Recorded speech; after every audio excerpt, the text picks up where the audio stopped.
to be doing a little bit more sort of targeted rigging, how to set up something of a sort of like humanoidish body. So if I'm going along and there's any questions that you have that pertain to something you were thinking about doing for rigging, please feel free to let me know. I do like, again, doing stuff that if you guys have like specific need of something rather than just like trying to guess.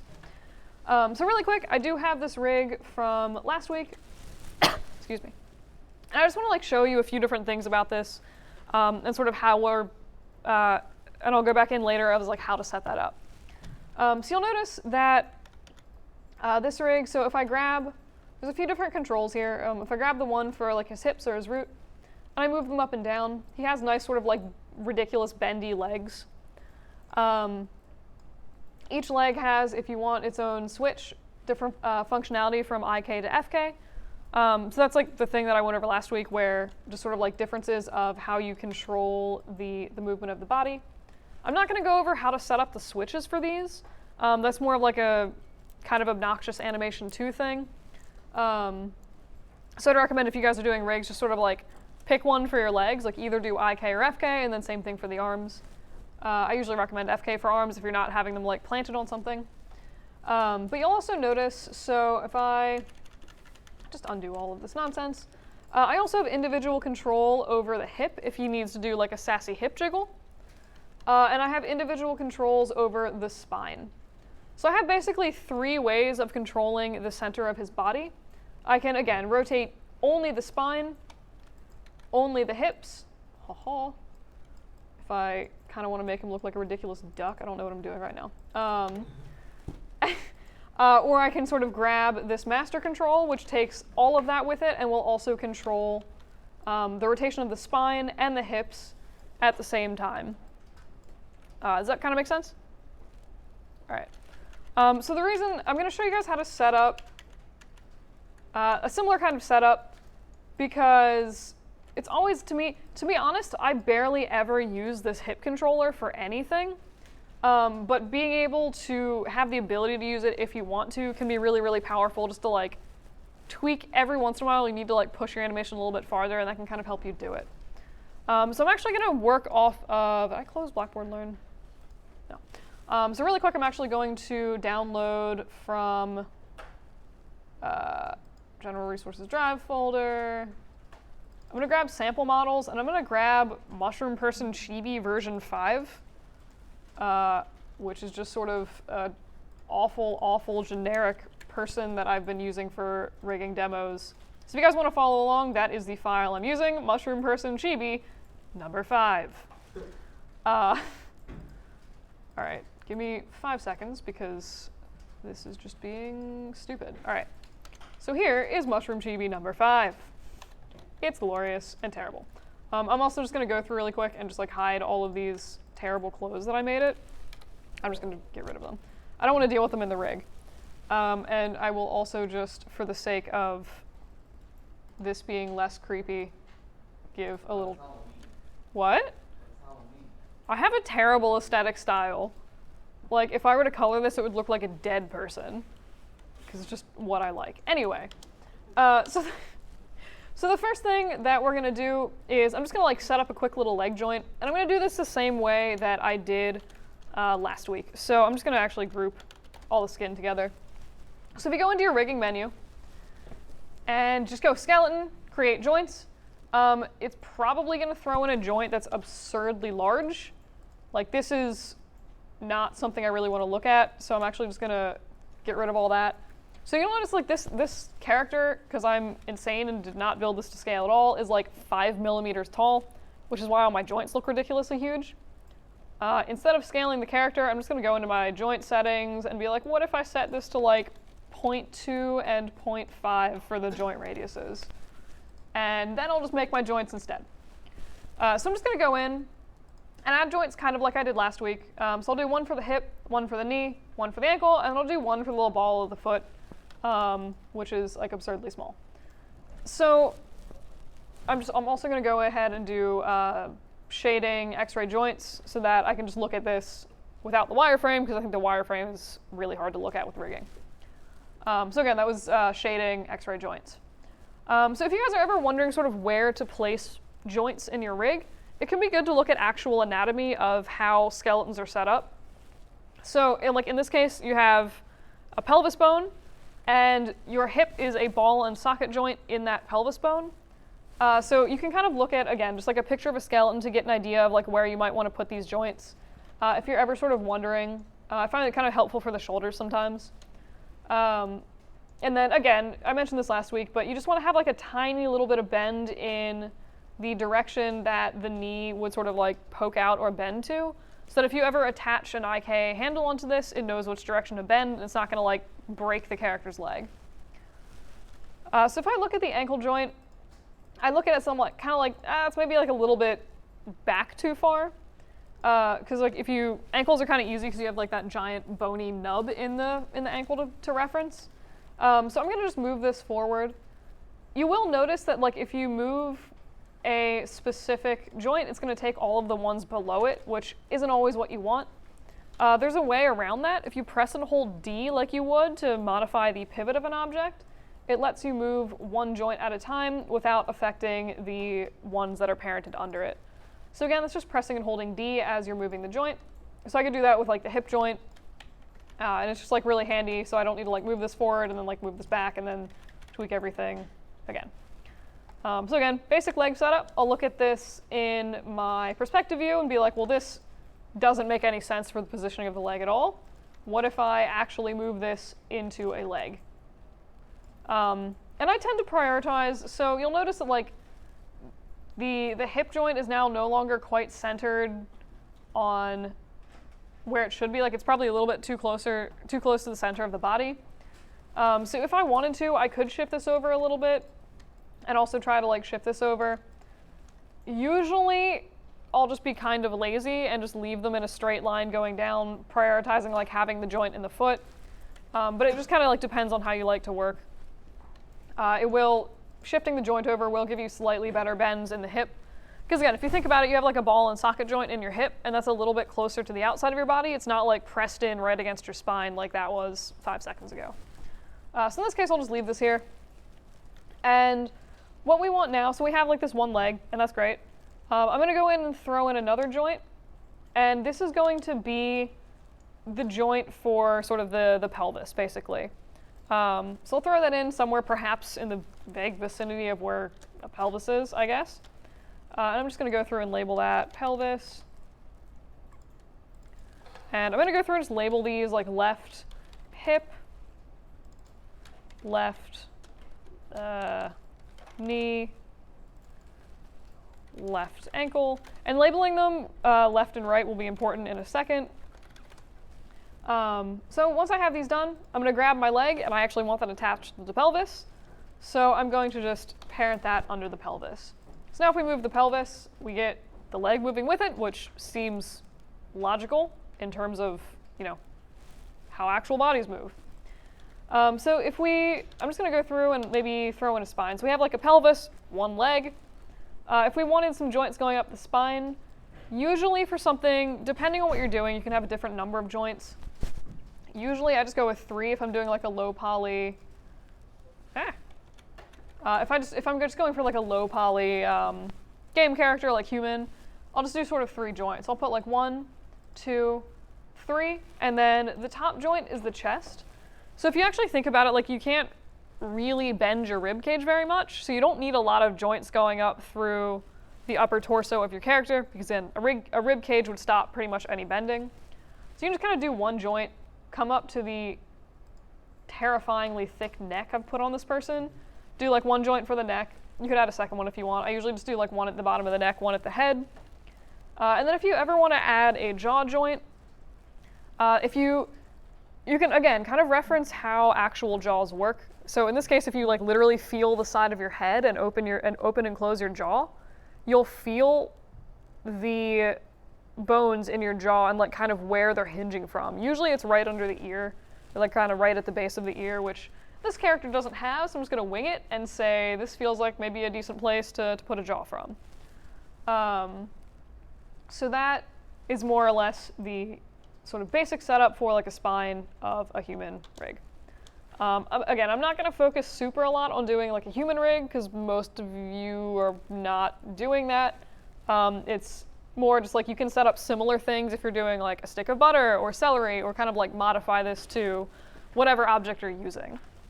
So again, I'm just going to go through and label these because I will go crazy otherwise. Spine 1, spine 2, chest, neck,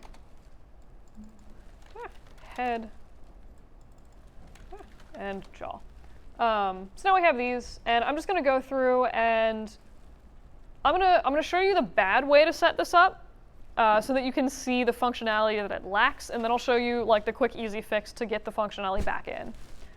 So I'm gonna grab the spine, and I'll just throw that under pelvis. So now basically what we have is we can move the pelvis around, but there's no way, if you want to, like you saw that like sassy hip jiggle from the first rig, where you just move the pelvis and that only affected the legs. Right now, there's no way to do that. Like if I want to move the legs, I either have to move the entire skeleton or just the individual legs themselves. Same thing with the spine. So you have control, you don't have control over like the lowest part of that spine, only the second, third, and chest joint. So there's like, again, a quick and easy rig hacks to sort of fix this. It just requires having 3 joints in exactly the same spot. Which is kind of weird. So I'm just going to take my pelvis joint and I'll duplicate that really quick and then just delete everything under it. So I'm left with that individual joint, and you can see it's in the exact same spot as the original pelvis joint. So I'll call this new joint my root, and I will duplicate that and call that spine 0. So now what we have is, again, spine, root, and pelvis all in the exact same spot. And what I'm going to do now, does anyone have any guesses on what I'm going to do? What? All right. So basically, I'm just going to take the spine from my original chain, throw that under spine, and then, in this case, pelvis is now its own separate little thing. I'll grab that and the spine, and I will just throw those under root. So now we have everything grouped under one root control. So the root is going to be what you're going to use if you need, again, to shift everything at once, like all the legs and all the spines. But now, because of these extra joints, you can control the pelvis separately and do that like sassy hip jiggle. And you can also control the spine from like the lowest point of the spine instead of, near the belly button. So you can move that around as well. So this is like basic setup for something if you want to do kind of like a setup where the center of gravity is like the middle of the body, and you kind of want to bend your character down and maybe have like a knee kind of effect while still having a visible upper body. So again, good for other stuff like sticks of butter or celery pieces or broccoli or like whatever. But does anybody have any questions on this basic setup? All right. So now that that's set up, I'll show you guys a quick and easy way. Actually, would it help you guys to see that set up just like on a cylinder and like bound to a cylinder? Is that? All right, cool. My other class seemed into that as an idea. So like, yeah, let me just like really quick set that up on this most janky of cylinders I'm about to create. Hi-ya. It's gorgeous. Great. The most beautiful of rigged characters is a stick. All right, so I'm gonna just I'll do create joints, and I'll just start with the root this time. So if you like know the setup, you can just kind of set it up a little bit faster the second time. So I'll just make one joint, duplicate it 3 times, call this one root, spine, and hip, or I guess pelvis. All right, so now we have these. I'll grab pelvis and spine, throw them under root, and then I'll just go in and do something similar to what I did last time. In this case, I probably don't care if I have like individual pelvis controls because it's not like 2 legs. But I'll throw the joint in there just for the sake of argument. And I'll give it sort of the upper part of the knee, a knee, and like a little bottom of the foot. And I will also do some very arbitrary spine joints. You don't actually, if you're doing something straight like this, you don't actually need to curve your joint chain at all, so you can just kind of keep that straight and like run it up through the top of the piece. And these, I'm just gonna be really lazy and not actually label at all, because nobody wants to sit here and watch me label 8 things. All right, so now we have this basic setup. So again, you can see if I want to mess with the whole thing, I can grab the root, move that around, or I can grab the pelvis and just have individual control of the leg, and do the same thing with the spine. So bent on the, or if I bind the skin to the character, I'll just do a simple bind skin, not really pay attention to any of the settings. You can see that, you know, I can wiggle this dude around and like wiggle the leg back and forth. What you can do is just, again, I'll just go through and like set up a really quick IK handle. This might be good for something like a VeggieTales style character. So if you go to skeleton, create IK handle, I'm just going to double check that it's set to rotation plane solver, which it is. I'll click on what I guess is the hip joint and what I guess is the ankle joint, and it will make this glorious little solver, so I can now like have this little dude jump up and down. And you'll actually notice, so it's not like a huge thing. So like I'm not going to put controls on this guy right now, but you will notice like if I move the root without having a controller on the IK handle, nothing really happens. So I will just like really fast set up a janky little controller for that IK handle. So basically I just made a NURB circle, I threw it in the center of the joint, which is basically where the IK handle is. And again, when adding controllers, don't forget to zero them out once they're in place so that you can just snap them back to the original standing position if you need to. So zero the controller out, grab the controller, grab the little IK handle, and just do a point constraint. You can do orient constraints if you want. It's not going to hurt anything. It's also not going to do anything. So now, it's just like a weird function of IK handles. I'll come back to that again in a minute. But now basically I can use the controller to control the IK handle, and if I go in and I move the root control, you can see that now he's doing like a really ridiculous sort of jumping motion, which for some reason this reminds me of like the thumbs from Spy Kids a little bit, and I really, really don't know why.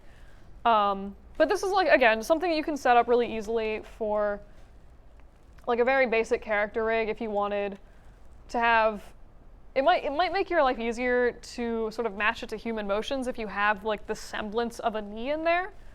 And then if you wanted to, again, you have all these like spine controls here, which you can grab and just be like, haha, look, I'm floppy boy Bob, I don't know. And just, you know, do weird stuff. So like, you can already see that this gives you a little bit more, this looks like abstract art or a question mark. But you can also see, you can like definitely have more control over this than you would just like using bend deformers. And it's also, I mean, to me, I hate animating on bend deformers. It drives me nuts, but so this for me is like a little bit faster to work with, but I mostly like it for the extra flexibility that it gives you. Does anybody have any questions on this? All right. I'm just gonna, for grins, be like, look, it's now an actual question mark. Hooray, and I'm just gonna get rid of all this. Last call for questions before I get rid of all this geometry. All right. Yes. Control Z. What happens if you have your character that's made up of multiple separate objects, and how does the rig interact with that? So I'll get to that a little bit with eyes, but you can bind multiple things to the same skeleton. So like I had that other rig that I showed you, which like the armored dude. All of like his clothes were all separate objects. His eyes are separate objects.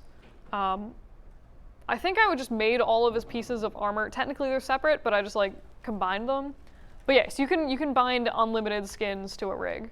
I will show you some different ways for stuff like eyeballs or like pieces of armor to make them follow the rig that don't include binding the skin, and like how to set up the outliner for all of that. But yeah,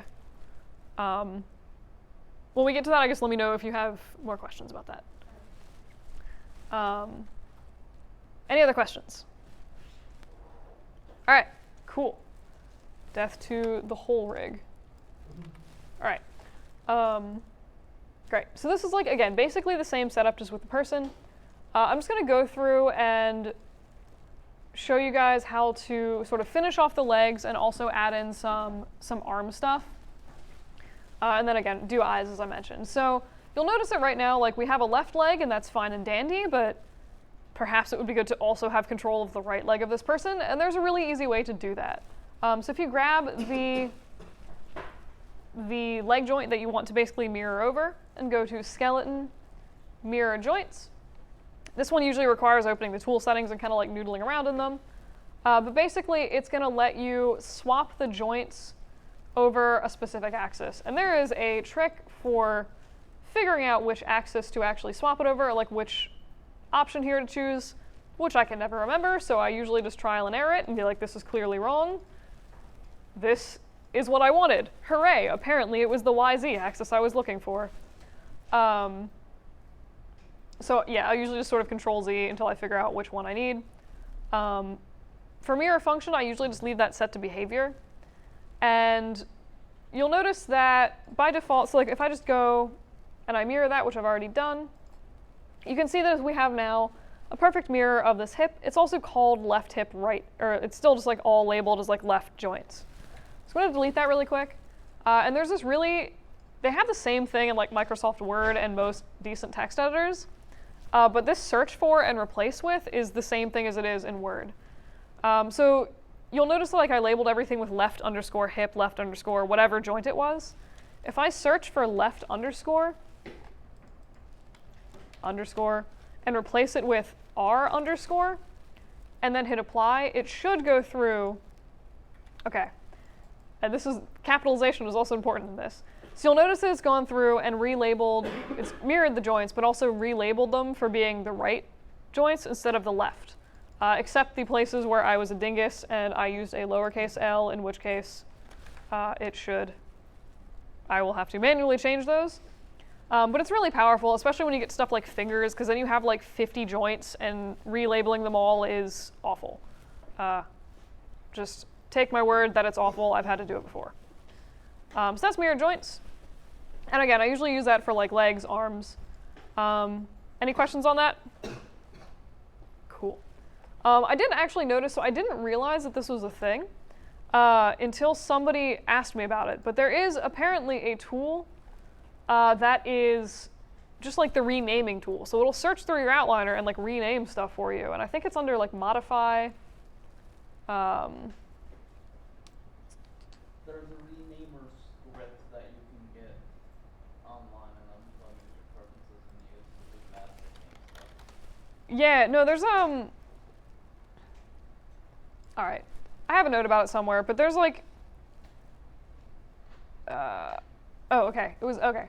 Modify. It's under naming apparently, or something. Ah, yes.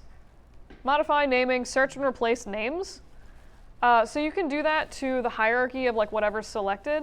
So in this case, if I clicked right hip and searched for R and replaced it with banana, it'll go through and like replace anything with R with banana. So you can do that for like just what's selected. You can do that for your whole hierarchy. I just thought that was cool and I didn't know about it, and I was like, wow, that's actually quite nice.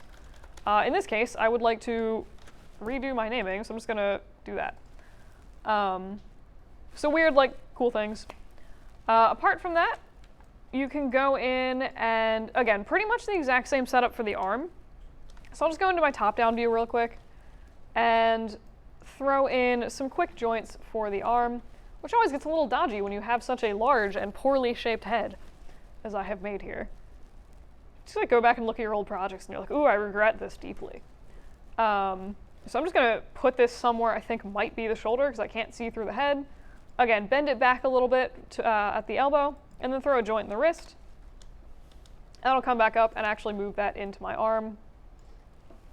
And shoulder placement is actually not as terrible as I expected. I will nudge it a little bit, so I'm just gonna grab D and again, just like shift that over a little bit and call that my shoulder. So I will go through and show you guys how to make a clavicle joint. So this is like the simplest arm setup ever. If you ever take a rigging class with like character animation or like Moriello, he'll show you how to do like 2 joints for your arms and have like nice twist. If you've ever noticed like how if you twist your wrist, the sort of like joints or bones in your lower arm also twist a bit. He'll show you how to set up all that stuff. I will not be doing that. So either way, usually I'm just gonna, this is like my arm setup, and then I'll do a clavicle joint because I like that extra control. And there's also a kind of thing that I want to show you with the clavicle joint in terms of setting up controllers. So I usually think of the clavicle as kind of the I guess like the collarbone is usually kind of where I stick the joint for that. So I'll put it not like out of the body, but close to the front of the body, near the center of the neck.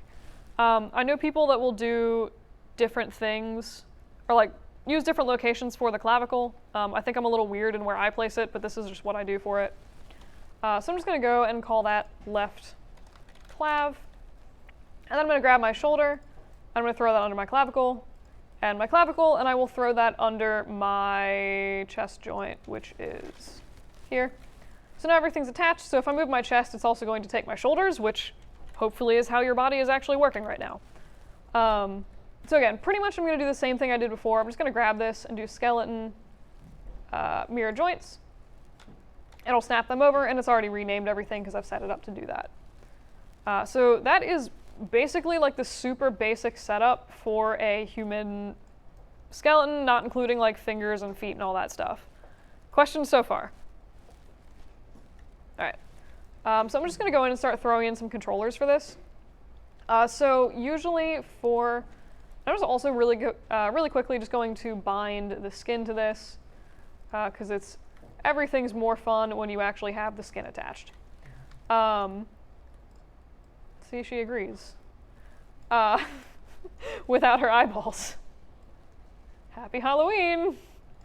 Kind of reminds me of that SpongeBob episode where he like shaves off all of his head and he's just like eyes and a brain.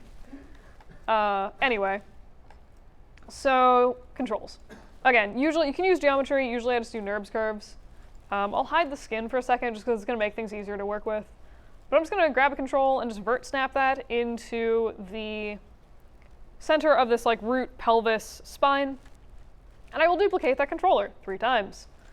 I'll label them something sort of logical, like Pelvis. I don't know what. My typos are awful. So I'm just going to go through, and this is like, you can do whatever you want with the controllers. It doesn't matter what shape they were. You could spend 5 hours making a really fancy NURBS Curves dragon controller and use that. Like, it doesn't really matter. For the pelvis, I just like to grab the center controls and just shift them down slightly. I just think it makes things a little bit easier to look at. It kind of helps differentiate it from the rest of the skeleton, and then just maybe like shrink that down a bit and move it down. So this is like my goofy little pelvis controller that I have. For the spine, I'll usually just I'll grab the control vertices and then I'll just sort of move them up a little bit and scale them in. And so, you know, just like it's the same thing kind of as moving faces, where like if you just move the faces of an object without moving the whole object itself, the pivot stays in place. So I just did that, and you can see that the pivot is still in the center of the root joint. So this is like usually what I'll do for sort of hip controls. And again, don't forget to go through and freeze all of the translate, rotate scales on these objects. And again, it's just like purely an ease of use thing. Like if you need your character to go back to a neutral standing position, you can just zero everything out rather than having to guess about it. So like you might expect, I'll grab the spine and the pelvis and throw them under the root. And then I'll just set up some janky little foot controls. Pretty much the same setup that I did for the little cylinder dude, except I'll just do them with like on the ankles with individual tiny controllers for each. So I'll do this, and then I will go through and again just set up some little IK handles. So skeleton, create IK handle, and click on do one for each leg, click on the top of the leg and then the bottom of the leg, and I'll set up little IK handles for that. So if we move the root, again, I haven't actually attached anything, but we at least now have IK functionality of those legs. So I'll just go through and start like doing some light parenting with things so I can actually have control over my rig. So grab control, grab the IK handle, and what kind of constraint do I want? You guys remember? Point constraints. So do a just point constraint on that. And do the same thing for the other controller. And I will go through, so like for the root controls, that is something I want to be able to translate and rotate. So I'm going to do a parent constraint on that. And usually I'll double check maintain offset. Sometimes if you don't, in this case it was fine, but like sometimes it'll like kind of break everything. Or spin your joints around weird. So if you ever like go to attach a joint to a controller and it like spins around really crazy, you probably don't have maintain offset checked and you need to go check it. So I'll do that, and then pelvis, I will just, pelvis and spine, I'm not going to translate these because I don't want to like break my person. So I'm just going to go through and do orient constraints. You can do parent constraints and just sort of like be careful not to key things. Every once in a while it does help to have that like tiny bit of extra added functionality, but usually just like eh. So now we have something that should be hooked up reasonably well. So if I grab my root control, I can bend my person. I can, if I want to, make them like stand on one leg and destroy their leg skin. And then also do like a sassy hip jiggle while doing this. So again, this is like sort of basic rig setup. You will notice perhaps that as I bend this person, their feet aren't staying planted on the ground, which like probably you want them to be. And same thing, like if I move these little IK handles, it's also bending the feet. And it might look kind of natural, just like based on whatever I happen to be doing with it, but the fact that I can't control that is bad. So if you ever hook IK handles up to something like this and you need control over the bottom joint, the rotation of it, because you'll notice like if I rotate this controller, nothing's happening. You need to actually go through, so it's a point constraint to the IK handle itself, grab the controller and then grab that little joint that the IK handle is going to, and do an orient constraint on that. And this is an example of I did not have maintain offset checked. So just go in and check your settings, maintain offset, hooray, and now I have a foot that's not broken. So I should now be able to actually rotate that foot as I move the IK handle. You can see it's staying planted in place. Same thing as I bend the hip, that foot is actually staying planted. So again, if you need that functionality, it's just one extra little orient constraint onto that bottom joint in the chain. Any questions on any of that so far? All right.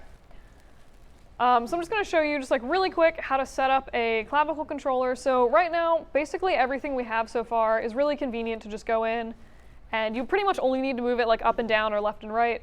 And it's easy to just sort of zero out your controllers. For something like the clavicle, if you've ever like paid attention to how your arm rotates, it kind of usually rotates on a slight angle. Like you'll notice that joint is not straight like the rest of them. It's very, very subtly.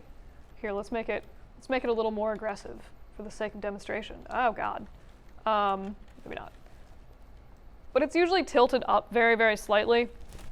And you can totally go in and just like add a normal controller to this, like you would if I hide the skin again. Snap that into place. So you can definitely just make a normal controller and just do a orient constraint for that. And you'll notice that like if I want to move this now, I have to move it back and forth, and if I want to get that sort of nice like arching look to the move, I have to move like a bunch of different axes to do it, and it's kind of really annoying. So there's a way around that.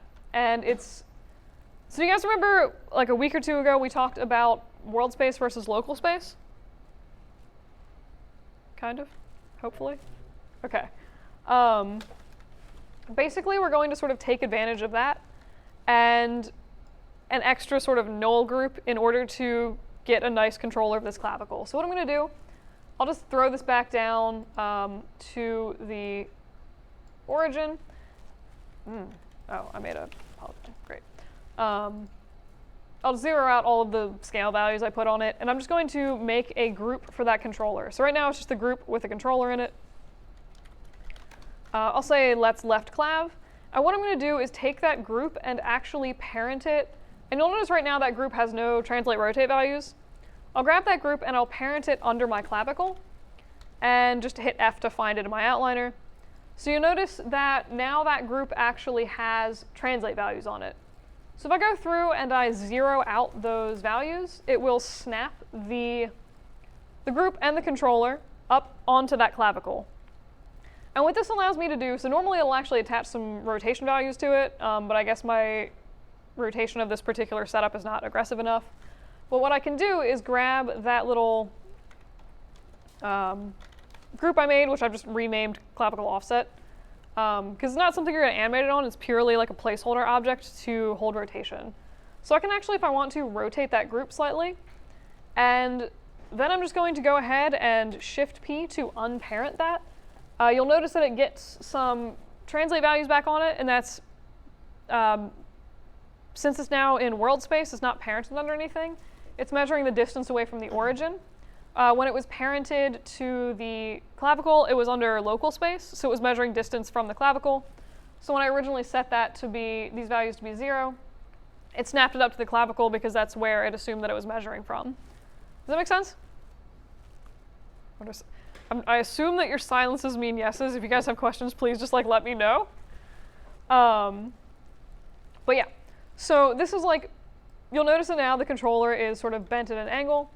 And if I try to rotate that now, you'll see that, and this only works if you go into your tool settings and make sure that your axis orientation is set to object. If you set it to world, there is no point in doing this at all.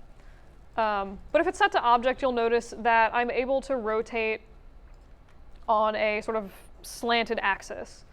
So right now, if I go through and just again, reconstrain with an orient constraint the clavicle to the control, when I rotate this, it's going to move the arm in that sort of natural archy motion that it has if you're rotating from the clavicle. So doing this, it's kind of a pain to set up, honestly, if you have to do it for a bunch of stuff. But to me, it's super worth it because as you're animating, again, you just get that really, really nice, easy control over, oh my god. You get that really nice, easy control over the clavicle, and it feels like a pretty natural movement compared to having to go in. It's I'll set this to world space and be all right, I'm gonna move this over this way, and then also up, and then I'll kind of try to rotate it a little bit, and it's just a huge nightmare to try to do it from a default gimbal. So that is basically that. Does anybody have any questions about that? All right. So again, functionally, it's just adding an extra group to your object. And the reason that you add the extra group, so you'll notice that if I zero out the values on the controller itself, it just snaps back to a neutral shoulder position. So this offset group is there purely to hold these translate and rotate values. Because if I go ahead and zero this out, it's going to, for one, affect my rig because it's constrained, but it's going to pretty much remove any of the functionality of being able to follow the object rotation, because if the object rotation is set to 0, it just, even if it looks slanted, it still just assumes that you want to use basically world space to move this, if that makes any sense at all. But yeah, so do you guys want to see me do that again on the other shoulder, or no? Okay, cool. So, make controller, adjust it to whatever size you feel is reasonable, freeze the translations on that, group the little dude, and I will call this right clav offset. And for some reason, I am screaming that into the outliner. So what you want to do is just grab that little control group, and that group has your actual curve in it. So grab the group, and just go ahead and parent that under the good old values of -0 for rotate. And just parent that under whatever joint you're trying to attach it to. At that point, you can go through and zero out all of your controllers, or all of your translate and rotate values, and it's going to snap that up onto the joint. And again, that's because we are now in local space since it's parented. So when you set this to 0, it's measuring the distance from the joint rather than the origin, which is why it snaps it back up like that. And in this case, it's not really giving me the rotation that I want. So I'm just going to go ahead and manually rotate that to be something that I think is reasonable for a clavicle. And then at this point, you can go ahead and just Shift P to unparent your objects. And you'll notice that, again, it's added all those rotation values in. So the controller and the group stay where they are. The values come because it's now measuring the distance from the origin rather than from the shoulder, because, again, once you unparent it, it enters world space and not local space. At this point, you should, ooh, no. Oh, I did a dumb thing. So I moved the group itself, or I'm sorry, I moved the controller itself, not the group. So I'm just gonna undo that, rotate the offset group, not the controller, Shift P again, and you'll see that the offset group now has all of these stored rotation and translation values, whereas the controller itself is set to everything is 0. So it makes it really easy to zero out. For the sake of argument, so again, if you're looking at the gimbal, you'll see right now, everything is set so you can kind of rotate it on that bent axis like I wanted. If I go in and I'm just going to zero out the rotation values of all of the groups. I'll do like the freeze values. You'll notice that as soon as I do that, it assumes that like there's no rotation on this object at all. So the gimbal also snaps back to being like the standard, basically world space gimbal. So that also works for the offset controller. So you do need to have that offset controller with these like weird values on it, or else this basically doesn't work. But yeah, it's basically just a place to stash values. And then you would just go ahead and take your controller and constrain the shoulder to it like normal, presumably with an orient constraint. So again, now we have two functional clavicle controllers, which are ripping this person's face apart. What more could you possibly want? Beautiful.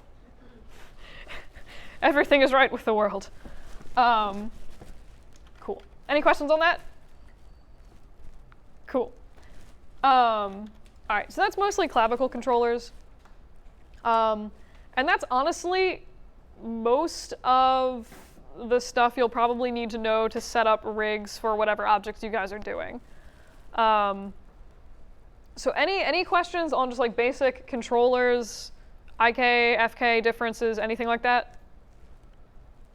All right. In that case, I do want to go through and show you guys the setup that I've found to be very, very helpful for arranging your outliner in a way that doesn't explode your rig. So you'll notice that like the flour sack rig was a little bit weird when you tried to scale it and stuff like that. And that is something that you want to avoid if possible, because not being able to rotate your rig 180 degrees obviously dramatically limits the options that you have for animating. So this is, again, the setup that I've found to be really helpful. I'm just going to click pretty much anywhere and do Control-G to make an empty group, and I will just call this hideous person. And this is just what I'm going to use to store literally all of my stuff. So anything relating to this character is just going to go under this group. I'm going to drag it all under there. So that's purely an organizational thing. So the other thing, so remember that giant controller with the arrows on it for the flour sack rig? And I'm like, totally never animate on this, but use it to position, rotate, and scale your object when you first get it in the scene. You can do that with a controller, or you can do it with a null group, which is what I prefer. So if you just do, again, click anywhere and just do Control-G, it'll make this little null group. And I usually just call that master. But this is going to be the thing that you select instead of that control. When you, again, first import your character and you want to like rotate it or scale it or like put it in a different spot in your scene. So you really only click it once, you don't really animate on it.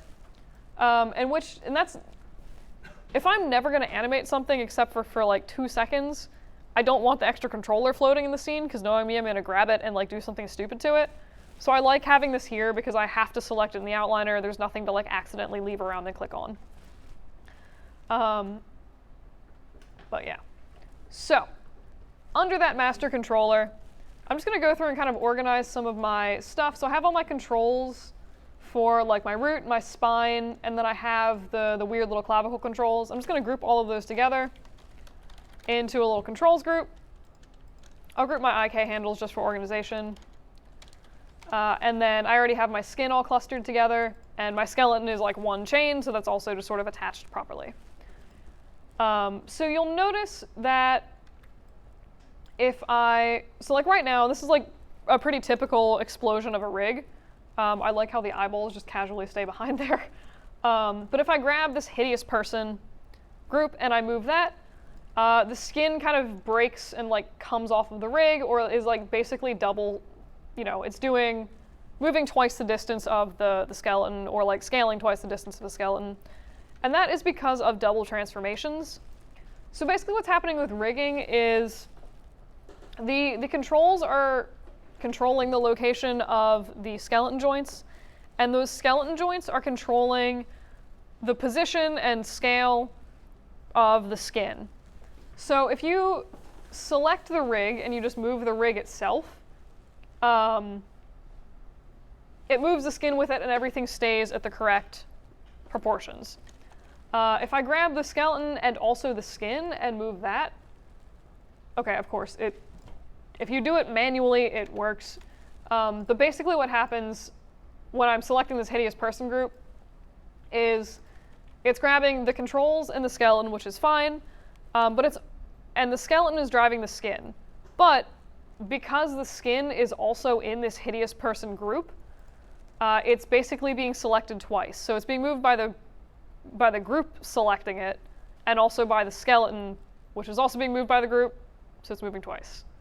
If that makes any sense. Does that kind of make sense, hopefully? Okay. I always get lost in like word soup of just like, this is moving that, and that's when I'm like, what am I saying right now?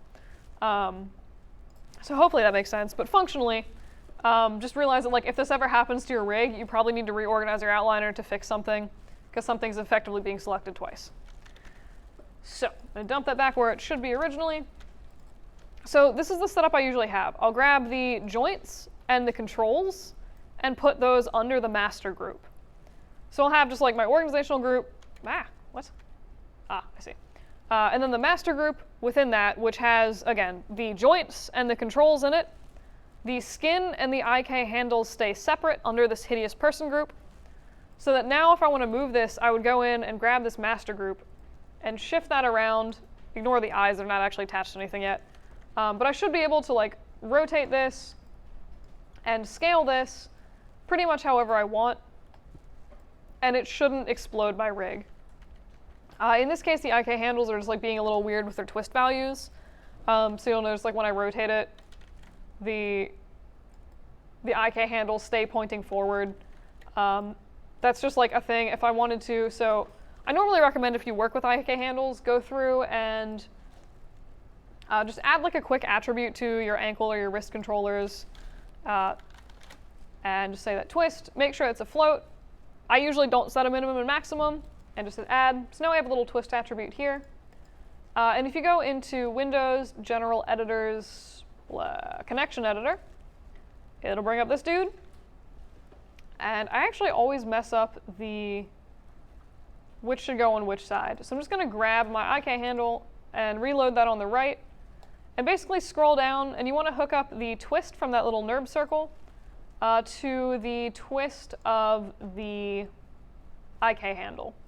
So theoretically what you should have is that when you modify the twist value on the ankle controller, it's also changing the twist value of the IK handle.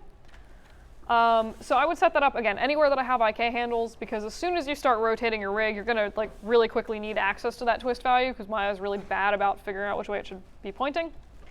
So now, theoretically, if I grab my master group and I twist that,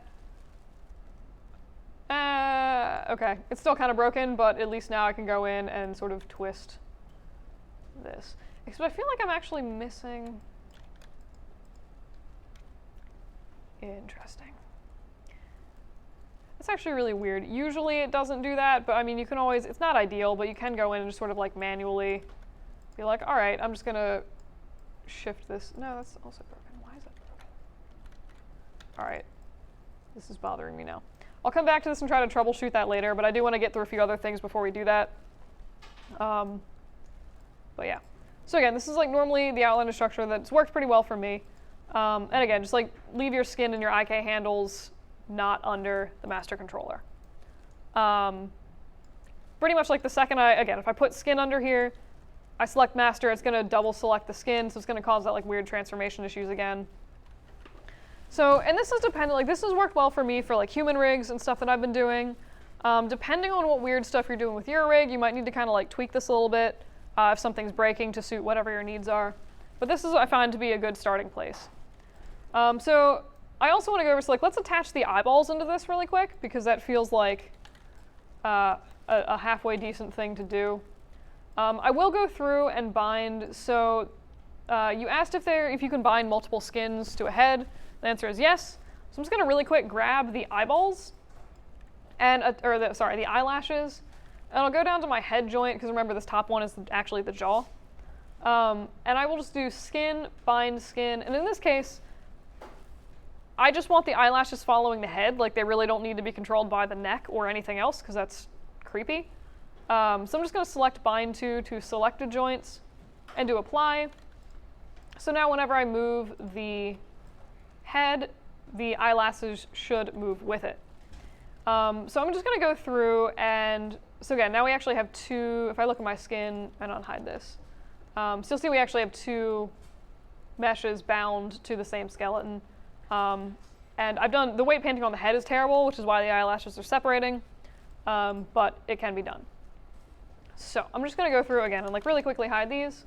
And I want to throw in some controls for the eyeballs because I just like find that to be, or I'm sorry, some joints for the eyeballs. And there's like, you usually want to try to get these sort of centered on the eyeball as best you can. So I'm just going to sort of make a joint, and the way that I usually end up trying to do this is grab the actual eyeball itself, and I'll turn on, where is it? I'm spacing out. Great. I'll turn on the wireframe, and I will just use vert snapping to sort of snap this onto the center line of the eyeball. And then I'll just, in this case, if you have a line going directly down the center, you would use that. In this case, I'm just going to kind of wing it, cough. So this should be, theoretically, mostly centered from the one angle. I'm just going to go through and make sure that it's centered from this angle and snap that towards that little center point right at the eyeball. So you can see if you rotate around, it's like pretty much centered. So I'll just call this my right eye. And this is also something that I would want to be attached into my head. So I will grab this eyeball joint, grab my head joint, parent them. So now if I move my head, it takes the eyeball with it, which again is good if you like seeing things. And I'll just do a really quick skeleton mirror joints on this. And this time I'm actually going from right to left, so I'm just going to switch the search and replace. And now I have two eyeballs. So again, there's sort of two different ways you can do stuff like eyeballs, which only need to be controlled by one joint. Stuff like armor also works for stuff like this. So you can either go through, and I'm actually just gonna, let me just separate all these meshes real quick. So you can either go through and just select all of the parts of the eye, select the eyeball, and do bind skin, and just bind the skin to that eyeball. So if you move that joint, it's just going to take the eyeball with it. That's probably the most straightforward way to do a lot of stuff. Or if you have, in the case of armor, if like all of your armor is one piece, but there's like separate shoulder pads and little leg pieces, you would need to do individual weight painting for each piece. If, again, you wanted to like leave all of your objects connected. If they were separate objects, you can do something else with actually and use constraints for this. So I'm just going to go through and just for this, purely for the sake of organization, I'm going to make a group for the left eye pieces. And then I'm just going to go through like the pivots at the origin, which is kind of weird. So I'm just going to go through and do a center pivot. So now we have the eyeball in a group. And this time, instead of binding the skin, I'm going to use a constraint to attach the piece to the joint. So grab the joint and then grab that little left eye group. I do constrain.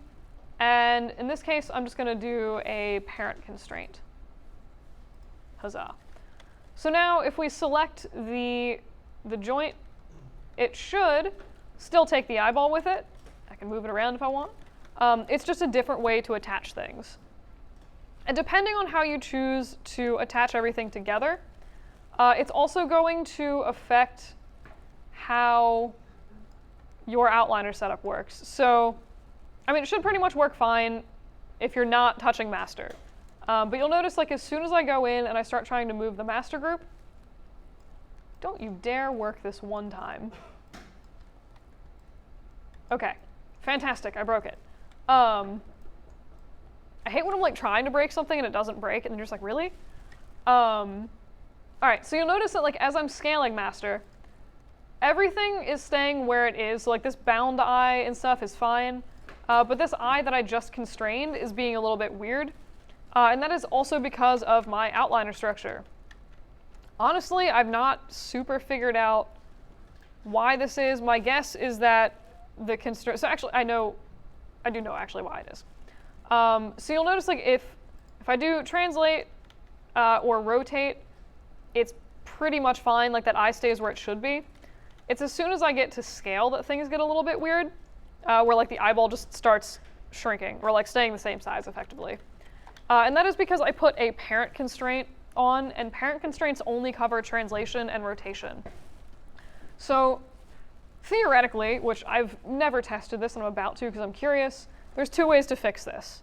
One would be to grab the eye socket, and again that left eye group, and do a scale constraint, which I've, again, literally never tried this. I'm just curious to see if it works.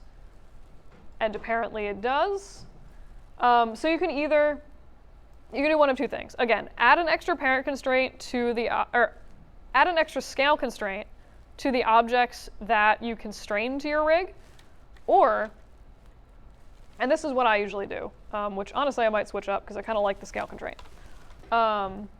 You can also take only those pieces of geometry that are constrained and add them into the master group. So any bound skin stays not in master, and anything that you've constrained in this case, the eyeball, grab the actual group, why don't you, would go under master as well. So now if I grab this and if I scale that, you can see that the eye is staying in place. So again, just like kind of different weird little ways to sort of attach stuff to your skeleton or fix weird outliner things that are happening. It kind of just, a lot of it, usually broken rig stuff comes down to double transformations, and in this case I was looking at it, I'm like, okay, scale is broken, like why is scale broken? Because I didn't constrain the scale. So there's like multiple ways to usually fix that kind of stuff. But again, this is usually the outliner settings that work pretty well for me. Anybody have any questions on that? All right. Anybody have any questions on anything else, anything they want to see that would be specifically helpful for your own rigs in the last few seconds? Yep. So, say I want to be able to have them like pivot like their shoulders almost exclusively. Like, is there a way to do that, like maybe without having to make a separate joint? Like, can I just use both shoulders but have it as a single thing? Yeah, I mean, you could do something like a chest setup, which, again, why all of this isn't working right now, I really have no idea.